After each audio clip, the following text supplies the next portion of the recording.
In this video, we are starting a second chapter from geometry, parallel lines. We already have an introduction of parallel lines from 7th standard, and we had earlier standard we had studied all about the parallel lines in our about corresponding angles, alternate angles. We will just go through from it.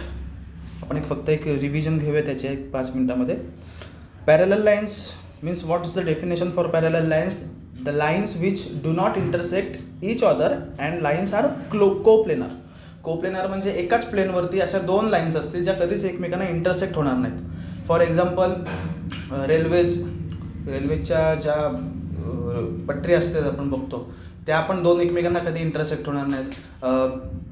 Banks of reverse जे आपले नदीच्या किनारे असतात ते सुद्धा एकमेकांना कधीच intersect होत नाहीत. अशा बऱ्याचशा काही तुमच्या आजूबाजूला एक्झाम्पल्स असतील जे पॅरलल लाईन्स शो करत असतील ज्या कधीच लाईन्स इंटरसेक्ट होणार नाही. त्याच्यानंतर त्याच्यामध्ये एक कन्सेप्ट येते ती transversal. Transversal means a line which intersect two or more parallel lines in different points or distinct points. म्हणजे इकडे पाहिलं तर आपण ही एक जी ट्रान्सव्हर्सल आहे N is a transversal of line L and M which L and M are parallel. आणि ही लाईन जी ट्रान्सव्हर्सल आहे ती हा दोन डिस्टिंक्ट पॉईंट्समध्ये इंटरसेक्ट करते त्या एल आणि एमला. ओके, आता ह्याच्यामध्ये आपण करस्पॉन्डिंग अँगल्स, अल्टरनेट अँगल्स.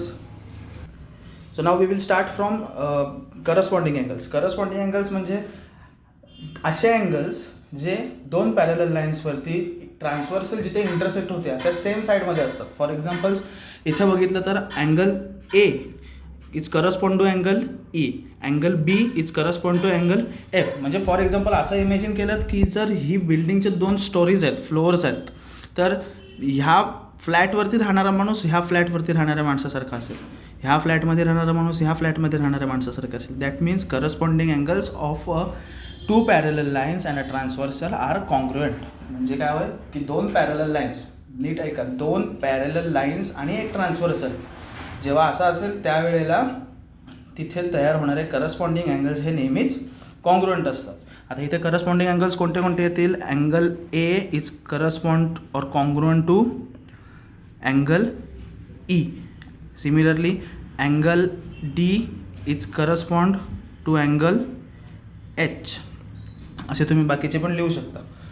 त्यानंतर pairs of alternate angles. Alternate angles means alternatively असतात. फॉर एक्झाम्पल अल्टरनेट अँगलसाठी मी तुम्हाला सांगितलं होतं एक ट्रिक लक्षात ठेवा, झेड लक्षात ठेवा. एक तर सरळ झेड असेल किंवा उलटा झेड असेल, मिरर रिव्ह्यू. ओके, ह्याच्यामध्ये दोन प्रकार येतात, अल्टरनेट इंटेरियर अँगल्स आणि alternate exterior angles. Interior angles म्हणजे त्या झेड शेपच्या आतमधले अँगल्स जे असे असतील आणि एक्सटेरियर अँगल्स म्हणजे ते झेड शेपच्या बाहेरचे अँगल्स जे असे असतील. ओके, आता जर डायग्राममध्ये बघितलं आपण तर अल्टरनेट इंटेरियर अँगल्स येतील तर हा तिकडं तुम्हाला झेडचा शेप दिसत असेल. हा त्याच्यामध्ये interior angle D is correspond to alternate interior angle F. Similarly alternate interior angle C correspond to alternate interior angle E.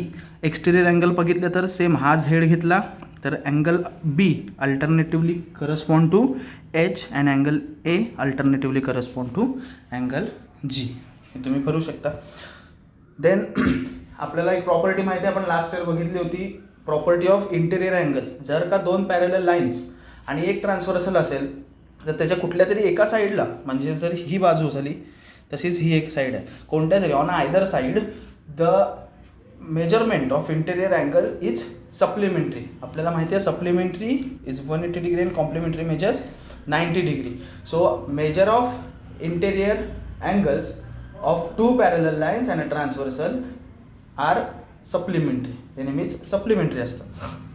म्हणजे ह्या दोघांची ॲडिशन जर केली आपण डी प्लस ई, जे काय त्या दोघांचं मेजरमेंट असेल is always equal to 180 degree. C plus F is always equal to 180 degree. Similarly the measurement of two linear pair angles. Linear pair angles means एकाच लाईनवरती असलेले दोन अँगल्स. फॉर एक्झाम्पल जर ही लाईन आहे त्या लाईनवरती असलेले दोन अँगल्स तयार होतील, दिस वन अँड दिस वन. जर आपण बघितलं 90 डिग्रीचा अँगल असेल, इथे जर मी 90 डिग्रीचा अँगल टाकला तर हा 90 डिग्रीवरून उरलेला हा पण 90 डिग्रीज असेल, बिकॉज परपेंडिक्युलर दोन्ही साईडला 90 डिग्रीचा अँगल बनवते आणि 90 + 90 is equal to 180 degree and therefore angles in linear pair are supplementary. Angles linear पेअरवरचे कसे असतात, सप्लिमेंटरी असतात. आपण चार प्रॉपर्टीज आहेत, मी तुम्हाला नंतर त्याच्या सांगेन.